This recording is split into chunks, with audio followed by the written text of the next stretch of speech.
మీ business ఏదైనా మీ ఊర్లో promotion చేయాలంటే అది సుమన్ టీవీతోనే సాధ్యం. ఇప్పుడే సంప్రదించండి.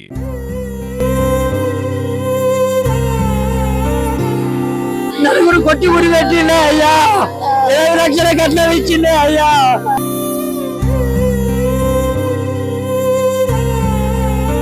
మీ అక్కూరు పెట్టుకుంది హాస్పిటల్ తీసుకుపోతాను రారి అని అంటే తీసుకోర్రి నేను వస్తాను, మా డాడీని తీసుకొని వస్తా అని చెప్పి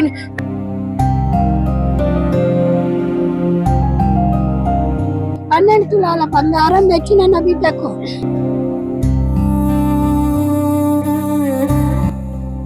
దేవకపల్లిలో నిన్న దారుణం జరిగింది. అశ్విని అనే ఒక వివాహితను వాళ్ళ భర్త కొట్టి చంపి ఉరిపెట్టాడని వాళ్ళ తల్లిదండ్రులు వాళ్ళు బంధువులంతా ఇక్కడ ఆందోళన చేస్తున్న పరిస్థితి. అసలు ఏం జరిగింది, ఆ అమ్మాయికి ఎన్ని రోజులు అయితే మ్యారేజ్ జరిగి ఆ తదనంతర పరిస్థితులు ఏంటి, వాళ్ళ తండ్రి అశ్విని తండ్రి మనతో ఉన్నారు, వారిని అడిగి తెలుసుకుందాం. ఏమైందండి మీకు? 2020 మార్చి 18వ తారీఖు నాడు నా బిడ్డ పెళ్లి వివాహం చేశాను. వివాహ సందర్భంలో నేను 8 లక్షల రూపాయల కట్నం ఇచ్చిన, 13 తులాల బంగారం పెట్టిన, తులం చైన్ వేసిన, హోండా చైన్ బండి పెట్టిన. పెళ్లి అయిన తర్వాత ఇంటి ముంగట నేను రేకుల సెట్ వేసి నా అల్లునికి నా బిడ్డకు షాప్ పరపతి నడిపించడానికి ప్రయత్నించిన. గ్రామ పంచాయతీలో పర్మిషన్ తీసుకొని షాపు నడిపియంగా నా అయ్యపురాలు గొడవ దిగి షాపును మూసివేసిన తర్వాత ఇక్కడ సర్పంచ్ సమక్షంలో పంచాయతీ జరిపించిన 2 సార్లు. సర్పంచ్ సమావేశంలో పంచాయతీ దిగకపోతే బెజ్జంకి పోలీస్ స్టేషన్ లో పంచాయతీ జరిపించినాం. 4 సమక్షంలో పంచాయతీ దిగినాక షాపును అయ్యపురాలకు అల్లుతోటి పేపర్ రాసి షాపు వాళ్ళకి అప్పగించడం జరిగింది. తదనంతరం ఇల్లు రిజిస్ట్రేషన్ 2 గుంటల జాగా ఇచ్చిన తర్వాత ఇక్కించలేని వీళ్ళను కదిలించి అప్పుడు నా బిడ్డకు కడుపులో బాబ జన్మించిండు. నా మనమడు 2021 మార్చి 18వ తారీఖు జన్మించిన తర్వాత అప్పుడు బాగోగులు వాళ్ళను 3 సంవత్సరాల దాకా మంచి చెడ్డలు నేనే చూసుకున్నా. అప్పటి నుండి కరీంనగర్లకు వీళ్ళని ఇక్కడ తరలించి అక్కడ జీవనోపాధి కోసానికి మొత్తం బత్తెంతో సహా సర్వ విధాలుగా అల్లము, ఎల్లిగడ్డ, ఉల్లిగడ్డ, మంచి నూనె, కారపొడి, బియ్యం కూడా అక్కడ పెట్టి లెంటుకుంచి ఆటో కొనిచ్చాను. నా అల్లునికి కొనిచ్చిన తర్వాత నా అల్లుడు ఆటో బియ్యం గట్టగా నానా రకాలు నా బిడ్డను బాధ పెట్టుకుంటా హింసించుకుంటా సెల్లుల ప్యాకాట ఆడుడు మొదలు పెట్టి నా బిడ్డ మీద 3 తులాల గోల్డ్ కూడా అమ్మి కూడా నా బిడ్డను నానా రకాల హింసించిండు.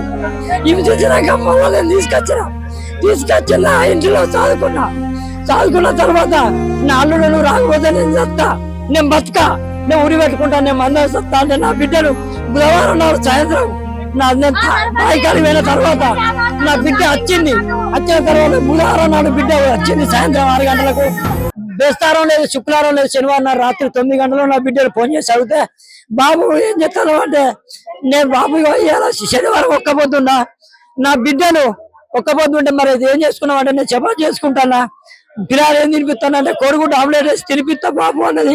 శ్రీకాంత్కి నేను ఫోన్ చేసి మాట్లాడుతా అంటే శ్రీకాంత్ నాకు 2 రోజుల గొడవలు జరిగి శ్రీకాంత్ మాట బంద్ చేసిండు అన్న తర్వాత నేను ఫోన్ కాల్ చేసి బిడ్డ ఇప్పుడు రమ్మంటావా, రేపు పొద్దుగాల రమ్మంటే నా బిడ్డ రేపు పొద్దున బాబు నేను ఫోన్ చేస్తా అన్నది. పొద్దున నేను లేచి 9 గంటలకు బాయికాడి సమయంలో పోయినాక నా అల్లుడు అనేటోడు నా చిన్న బిడ్డకు ఫోన్ చేసి అనిత అన్ని అక్క ఉరి వేసుకొని చనిపోయింది అని చెప్పుడుతోటే నా బిడ్డ నాకు విన్నమించినాక నేను ఫోన్ చేసిన అల్లుని అడిగితే ఉరి వేసుకున్నది చనిపోయింది అన్నాక నేను నా అల్లునికి ఫోన్ చేస్తే కొస శ్వాస ఉన్నది.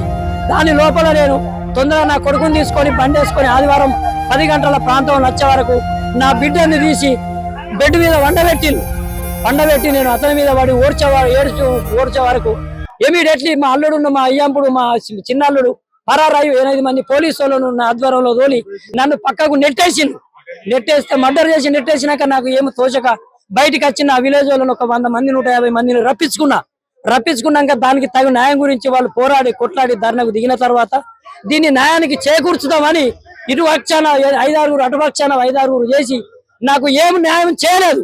నేను 6 లక్షల రూపాయలు పెట్టి ఇల్లు కట్టించిన, 4 లక్షల రూపాయలు కట్నం ఇచ్చిన. ఇలాంటి రోజున నన్నే ఇల్లు రిజిస్టర్ చేసుకోవడానికి నన్ను 1 లక్ష రూపాయలకు ఇరుపక్షాన నన్ను న్యాయం చేయక నన్ను నట్టరుగున ముంచిల్లు. ఇవాళ మళ్ళీ నా బ్లడ్ బాడీ నేను సొంత గ్రామం తీసుకుపోదంటే సర్పంచ్ పోలీస్ డిపార్ట్మెంట్ వాళ్ళు ఇక్కడనే అంత్యక్రియలు చేస్తే రేపు నీకు మనవడు ఉన్నాడు, నీకు ముందు జరగబోయేదానికి మేము సహకరిస్తామని హామీ ఇస్తే ఇప్పుడు అంత్యక్రియలు చేయడానికి సిద్ధంగా ఉన్నాము. నాకు ఆ మోర్చపోయి నేను ఇదివరకు కూడా న్యాయంగా కోలుకుంటలేను. దయచేసి మీరు అందరు నాకు న్యాయం చేకూర్చాలని మనం చేసుకుంటున్నాను. అశ్విని తల్లి గారు స్వరూపం మనతో ఉన్నారు, వారిని అడిగి తెలుసుకుందాం. అసలు ఏం జరిగింది, వాళ్ళ బిడ్డకి పరిస్థితి రావడానికి కారణం ఏంటి అడిగి తెలుసుకుందాం. రిటర్న్ మంచిగా 8 లక్షలు ఇచ్చిన మళ్ళీ తర్వాత రూమ్ కట్టించిన, దుకాణం పెట్టించిన. ఆ దుకాణం గుంజుకున్నారు. దుకాణం గుంజుకొని వెళ్ళగొడితే నా ఇంటికాడ 2 ఏళ్ళు సాధిన పిల్లగాడు పుట్టినాక గుళ్ళపల్ల కాడు ఉంచిన కిరాయి కట్టి మళ్ళీ ఊక తిరుగుడా అని అక్కడ ఇల్లు కట్టించిన. అది ఎట్లా పంపున్నది 8 లక్షలు పెట్టి ఇల్లు కట్టించిన ఇంకా దేవాలని 12 తులాల బంగారం తెచ్చిన నా బిడ్డకు. బంగారం తిన్నాడు, అన్న అమ్ముకున్నాడు. నా బిడ్డను జాగొట్టిన ఇంకా కట్నం లేపో అని నేను ఇల్లు కట్టుకున్నాను. అప్పుల పాలైన అని నా బిడ్డ కొంచెం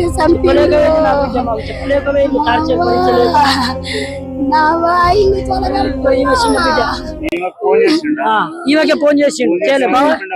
నాకు ఫోన్ చేసి మీ అక్కూరు పెట్టుకుంది హాస్పిటల్ తీసుకోవద్దని రారి అని అంటే తీసుకోవర్రి నేను వస్తాను, మా డాడీని తీసుకొని వస్తా అని చెప్పి వచ్చేసరికి చంపేసి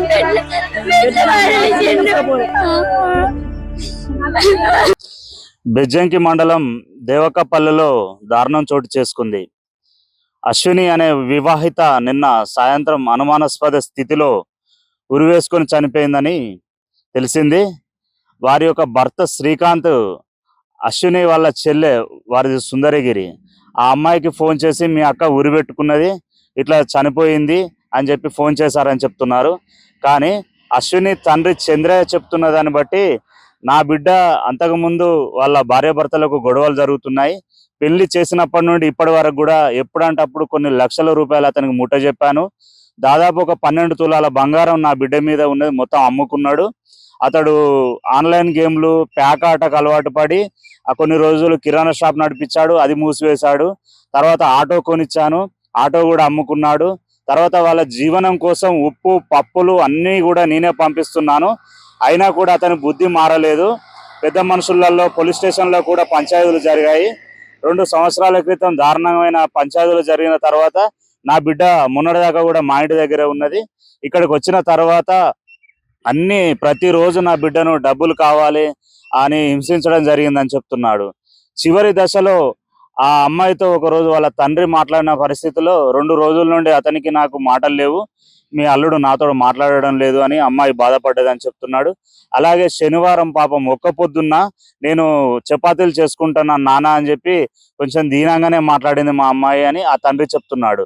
ఆ తండ్రితోటి మాట్లాడిన తర్వాత కొన్ని గంటల వ్యవధిలో మళ్ళీ ఈ శ్రీకాంత్ అనే వ్యక్తి మీ అక్క ఉరి పెట్టుకొని చనిపోయిందని చెప్పి ఆ మృతురాలు అశ్విని యొక్క చెల్లెకు ఫోన్ చేశాడని అంటున్నారు.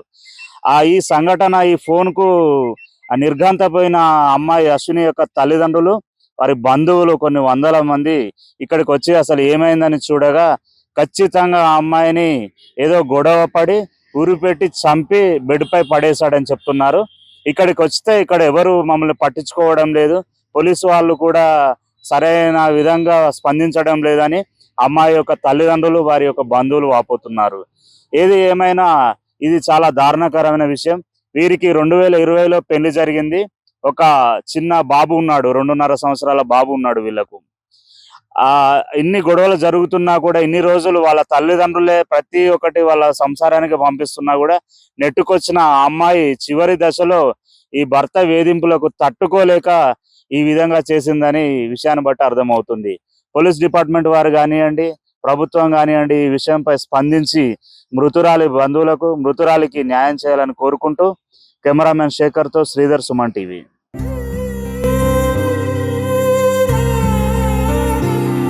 నలుగురు కొట్టి ఉరి పెట్టిండే అయ్యా, 7 లక్షల కట్నం ఇచ్చిండే అయ్యా.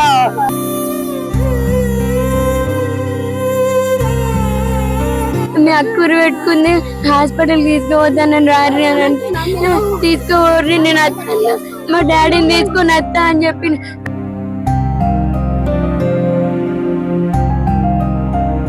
12 తులాల బంగారం తెచ్చిన నా బిడ్డకు.